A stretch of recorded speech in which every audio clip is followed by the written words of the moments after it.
4.1 Introduction. According to the World Development Report 2010, a large proportion of India's population lives below the poverty line. To reduce the extent of poverty, Indian government has made a provision to supply essential goods at a reasonable price to them.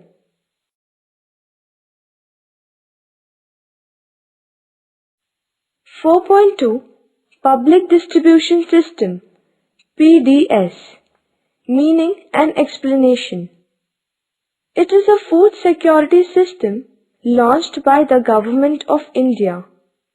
Through this system, food items like wheat, rice, sugar, etc., as well as non-food items like clothes, kerosene, etc., are distributed at subsidized rates among the needy people in India. Thus, many fair price shops are established in several states across the country.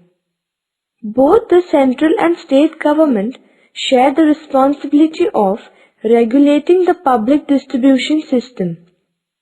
The central government is responsible for storage, transportation, and allocation of food grains, whereas state government holds the responsibility of distributing the food grains to the consumers through fair price shops.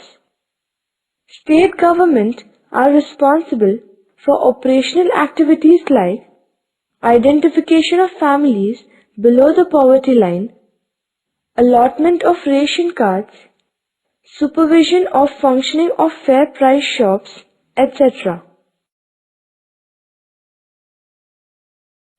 4.3 Objectives of Public Distribution System.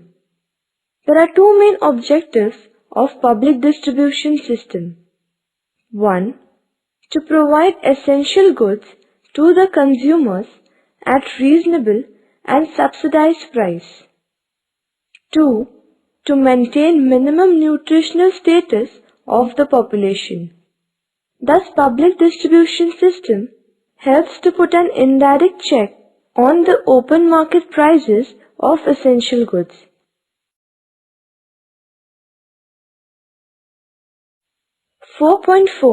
Progress of public distribution system. Public distribution system has come into existence soon after the Bengal famine in 1943.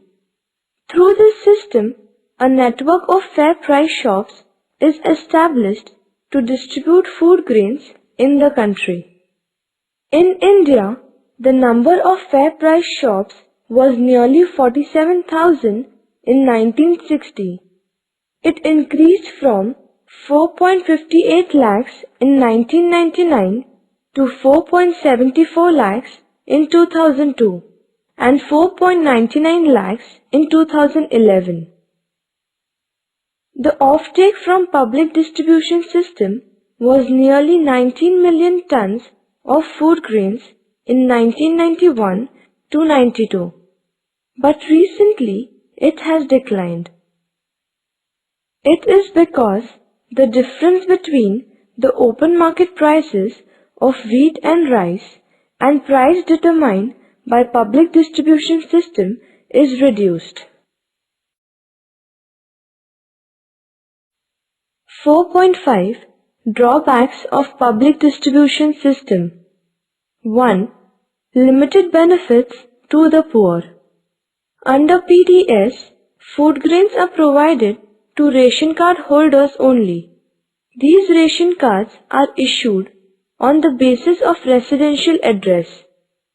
So seasonal migrant workers and homeless people are not able to get its benefits. 2. Regional disparities. Some regions are well developed while some are less developed. In some states, large number of families are below poverty line. But the offtake of food grain through PDS is not accordingly. Due to this regional imbalance, most of the people are deprived from the benefits of PDS. 3. Urban bias. Nearly 75% fair price shops are in the rural areas, but the offtake of food grains through PDS is more in urban areas. The transport system in villages is not as efficient as in cities. Due to this, at times, food grains, kerosene, etc. are not available in most of the fair price shops in rural areas. 4.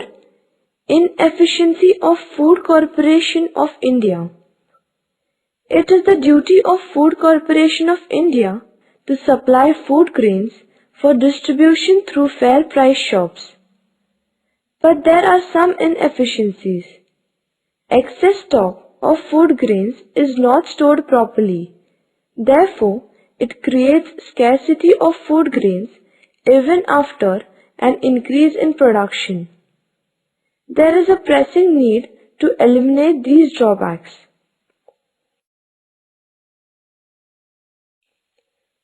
4.6 Remedial measures. 1. Food bank. It is essential to establish food banks and to modernize godowns in every state, so that food grain can be properly stored. 2. Extension of the coverage of PDS. The coverage of PDS has to be extended so that no needy person will be deprived from the benefits of PDS. 3. Restructuring of PDS. It is necessary to check various malpractices in PDS. Rationing officers must visit fair price shops frequently to know their problems. It is necessary to eliminate bogus ration cards by raids of flying squads. Cost of handling goods and transport cost has to be reduced. 4.7 Consumer protection. A person who uses or consumes goods and services is called as a consumer. A consumer is defined as a person who acquires goods and services for direct use or ownership. If the consumer acquires goods for resale, then he is not considered to be a consumer. The consumer derives satisfaction from consumption of goods and services, but sometimes they are not satisfied due to malpractices followed by the seller. A. Sale of adulterated goods. B. Sale of defective goods. C. Using false weights and measures. D. Hoarding and black marketing. E. Charging more than maximum retail price. F. Misleading advertisements. The consumers have to be protected from the loss caused on account of defective goods and unsatisfactory services. Consumer protection is a legal provision to ensure the rights of the consumer. Rights and duties of a consumer. In India, the Consumer Protection Act was passed in the year 1986 and it came into force from 1st July 1987. Food adulteration. It is a process by which substandard substances are added to food items by which its quantity increases but its quality decreases is called food adulteration. Some adulterants are visible like stones, leaves, soil, etc. Consumers can remove them, whereas some adulterants are invisible. For example, milk adulterated with water or chemicals, pulses adulterated by artificial colors, etc. They are very harmful as they cannot be removed easily. They may lead to serious health problems like cancer, paralysis, diseases of skin and eyes, or even death. Food adulteration adversely affects the health of the society. It is a serious social crime. Therefore, it is a moral responsibility of all of us to restrict food adulteration for healthy and strong India.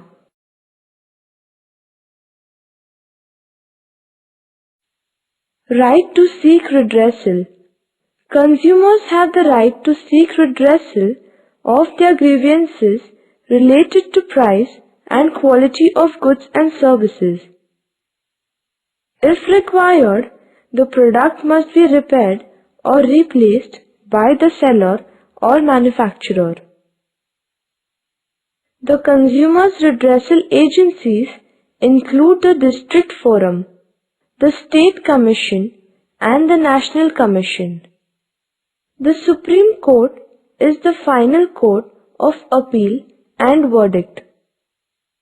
Right to consumer education. The consumers must know about the relevant laws to prevent unfair trade practices and to follow the procedure while making complaint. Right to clean environment. Everyone has the right to enjoy a pollution-free environment. If anybody creates pollution by means of garbage, air, water, noise, etc., a consumer has the right to lodge a complaint and to seek its redressal. Main objectives of Consumer Protection Act. 1. Providing better and all-round protection to consumers. 2. Making provisions for a simple and speedy machinery for redressal of consumers' grievances. It provides a statutory recognition to the following rights of consumers. Rights to safety. The consumer should be protected against goods and services which are hazardous to health. For example, protection from defective vehicles, inferior electrical appliances, harmful pesticides, etc. Right to be informed. The consumer must be provided with accurate information about quality, purity, price, quantity, and the standard of goods and services. Right to choose. Consumers have the right to make a choice from variety of goods and services as per their purchasing power and preferences. Right to be heard. Consumers have the right to be heard by manufacturers and dealers about their opinions on production. Duties of a consumer. Be quality conscious and aware of rights to restrict business malpractices. Beware of misleading advertisements. Insist the seller to give a bill, receipt, and guarantee card. Compare the quality, price, durability, after-sales services, etc. of the product. Carefully inspect variety of goods and make the best choice. In India, 24 December is the National Consumers Day, while 15th March is World Consumers Day. Lok Adalat is an effective source of rapid redressal in our country. Consumers' protection is a social responsibility. So various consumer organizations are actively functioning worldwide. Targeted Public Distribution System. Since June 1997, a dual pricing structure was introduced under targeted public distribution system. Accordingly, the target was to distribute food grains at reasonable prices to the needy families above poverty line, at a very low price to the families below poverty line. A ration card is essential to obtain food grains through public distribution system. It has the information of number of family members, and accordingly food grains are supplied through particular fair price shop. The government of Maharashtra provides a ration card of a particular color as per the economic status. Generally, white ration card is given to those families whose annual income is more than rupees 1 lakh. They are excluded from the benefits of public distribution system due to high economic status. An orange ration card is provided to those families whose annual income is between 25,000 to 1 lakh. They get 5 kg rice, 5 kg wheat and 2 liter kerosene per month at lower rates than the market price. Families below poverty line have yellow ration card. They get 25 kg rice and 10 kg wheat every month at a subsidized rate. Under Antyodaya scheme, very poor people are provided with food grain at the lowest price. Under Niradhar Yojanas, senior citizens below poverty line are provided 10 kg rice free per month through PDS.